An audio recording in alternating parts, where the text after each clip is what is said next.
शब्द शब्द संभल कर बोलिए, शब्द के नहीं है हाथ पाँव। एक शब्द है औषधि और दूसरा शब्द है घाव। नमस्कार, आज फिर से स्वागत है आपका वैल्यू मंत्रा पर। और आज की कहानी जो है वो मैंने दो कहानियों को मिक्स किया है छोटी छोटी, क्योंकि उन दोनों का मैसेज एक ही है कि अपने तो अपने होते हैं। आइए शुरू करते हैं। पहला, एक बार क्या हुआ, एक आइलैंड पे बहुत सारे पॉक्यूपाइंस रहते थे, कांटे वाले जानवर जो सी एनिमल्स होते हैं वो थे। तो वहाँ पे एक प्रिडिक्शन हुआ, भविष्यवाणी हुई कि एक बहुत बड़ा तूफान आने वाला है। और उन सब ने मिलकर के ये डिसाइड किया कि हम ये आइलैंड शिफ्ट करके कहीं और चले जाते हैं। लेकिन जब तक उन्होंने पैकिंग करी तब तक क्या हुआ, वो तूफान जो था वो आ ही गया और वो वहाँ से नहीं निकल पाए। अब उन्होंने उस तूफान की जो ठंड थी उससे वो कांपने लगे और मरने लगे। तब उन्होंने एक मीटिंग की कि क्यों ना हम एक दूसरे के क्लोज आ जाएं। क्लोज आने से हमारी बॉडी की जो वार्मथ है एक दूसरे को मिलेगी और हम शायद उस तूफान से बच जाएंगे।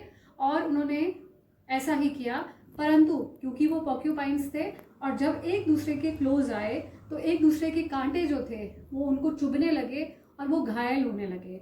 अब उनके पास दो ऑप्शंस थी, या तो अपने ही लोगों के उन कांटों को सहते रहते या फिर उस तूफान में आकर के उस सर्दी से मर जाते।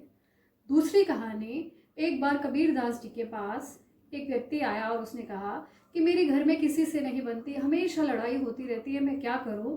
कबीर दास जी ने अपनी बीवी को कहा, अपनी वाइफ को आवाज़ मारी कि जाइए एक लालटेन लेकर के आइए। दोपहर का समय था, बहुत तेज़ धूप थी। वो व्यक्ति सोचने लगा कि ये पागल हो गए हैं, दिन के समय अपनी वाइफ से लालटेन मंगवा रहे हैं। खैर, उनकी वाइफ ने कुछ नहीं कहा, चुपचाप आके लालटेन देके चली गई। उसके बाद फिर कबीर दास जी ने अपनी वाइफ को आवाज़ मारी कि जाओ कुछ मीठा लेकर के आओ, और वो नमकीन ले आई। अब फिर उस व्यक्ति ने कहा कि ये फैमिली में हो क्या रहा है, वो मीठा मांग रहे हैं तो वो नमकीन ला के दे रहे हैं और दिन में वो लालटेन मंगवा रहे हैं। उस व्यक्ति ने सोचा छोड़ो, ये दोनों खुद ही पागल हैं, मेरी समस्या का क्या सोल्यूशन करेंगे, और वो व्यक्ति उठ करके जाने लगा। अब कबीर दास जी ने उसे कहा, तुम्हें अपनी समस्या का सोल्यूशन या अपनी प्रॉब्लम की बात, सवाल जो था उसका जवाब मिल गया। उसने कहा नहीं, मुझे तो नहीं मिला कुछ भी।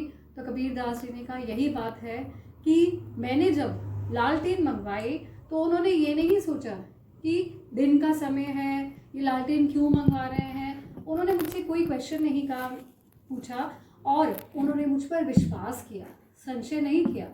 जब मैंने उनसे मिठाई मंगवाई, वो नमकीन लेकर के आई, मैंने उनकी बात पर संशय नहीं किया, विश्वास किया कि शायद घर में मिठाई खत्म हो गई होगी, इसलिए मैंने कुछ नहीं कहा। सफल जीवन का, सफल परिवार का यही एक राज है कि एक दूसरे की बात पर संशय नहीं करना चाहिए, बल्कि विश्वास करना चाहिए कि वो व्यक्ति जो बोल रहा है वो ऐसा कर क्यों रहा है।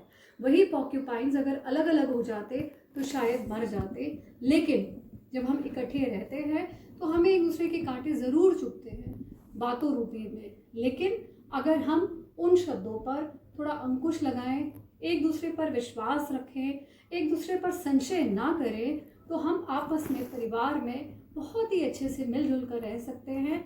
यही कहानी का मोरल है, क्योंकि आपने वो गाना सुना है, अपने तो अपने होते हैं। Be connected. Thank you so much.